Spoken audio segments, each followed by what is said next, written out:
What's up guys, it's Joe with Strictly Commerce. In today's video, we're going to be going over the difference between wholesale versus online arbitrage. These are two separate forms of sourcing, both within Amazon's FBA program, and they're basically two business models that kind of go hand in hand that you could start selling on Amazon. So inside of this video, we're going to be going over some of the pros and cons and overall like a wholesale versus online arbitrage or OA. These are two separate buying or sourcing methods. One involves buying from online retailers or online arbitrage / OA, and the other one is wholesale, where you're purchasing from business to business, wholesale distributors, where you buy in bulk by the pallet most of the time, and you're purchasing these items in large quantities to then resell on Amazon. Overall, the difference between these two business models can kind of be justified with one short saying, and it basically is that OA is easier to start and harder to scale, and then wholesale is harder to start but easier to scale. What this means, and we'll start with online arbitrage, is that OA requires a less barrier to entry because you don't really need an LLC or a business entity, and you could start buying off of any of these online retailers basically today and start reselling their products on Amazon. You can purchase from suppliers like Walmart, Target, Webster Store, Eastbay, Nike, all different types of online retailers. You can kind of use any different website to purchase items, and you really can start selling these items ASAP. One caveat with this model is that you have to be ungated in these brands before you sell them, because when you're purchasing online, you're not going to get the invoices required to get ungated. You're only going to be getting receipts.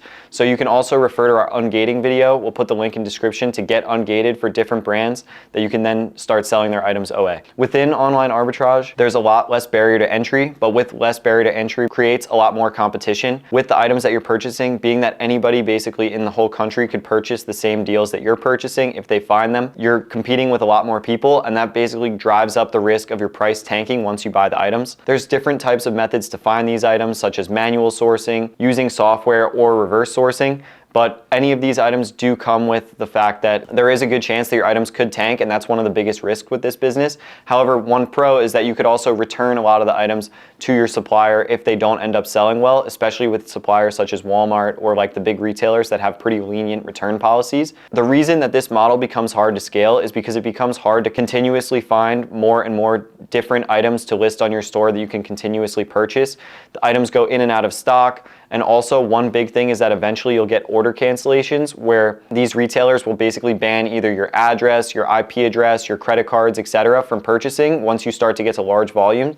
This is why they say it's really hard to scale, because you constantly have to find new items. You're at a high risk for order cancellations as well as price tanking. On the flip side, wholesale is the one that's really a lot harder to start but easier to scale. What this means is that it's really a lot of front-end work. So you're gonna spend a lot of time searching for wholesalers to purchase off of, starting to fill out applications, go through large catalogs to see if they have good items, and you might even spend a week or two before you even land your first account, if not a month before you see any product come in the door, compared to OA, where you can have items coming, next day after you start purchasing them. So this business is very front-loaded, but it does come with a lot more reward, because once you start to open 1, 2, maybe even 3 really good wholesale accounts, you'll be able to purchase the same items over and over again, and it'll be a lot easier for you to add new SKUs onto your store. Within this model, we do see a lot of a lower margin per unit. However, the units become a lot more consistent, and you're at a lot less risk of price tanking, especially when you have good distributors that are not very sought after by your competition. And also when you have large quantity discounts / good relationships with your distributors,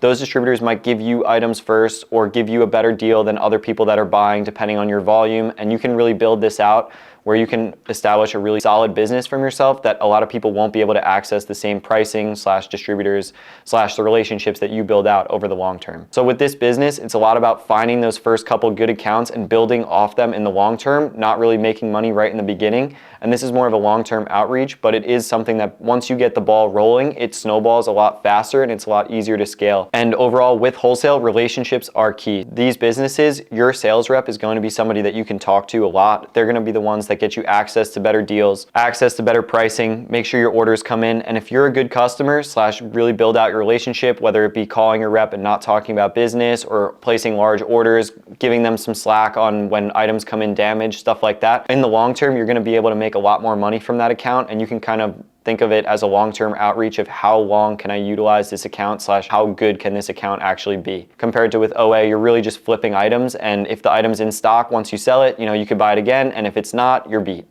and you have to find a new item. So with those things in mind, I recommend starting with OA, but also really starting to find wholesale distributors ASAP, because that in the long term will make you more money. You can utilize OA to really build a really strong business for yourself. However, it does take a long time, and I think that wholesale is more of a long-term approach, especially if you're with a tight budget, because a lot of wholesalers will have MOQs of $1,000 to $2,000 plus, that if you're a new seller with a tight budget, you're not really willing to spend that much money. So use that low barrier to entry to your advantage, and if you have the resources to do so, utilize wholesale, because in the long term, it will be a business I think can take a lot further. I hope you guys enjoyed this video, and thank you for your business.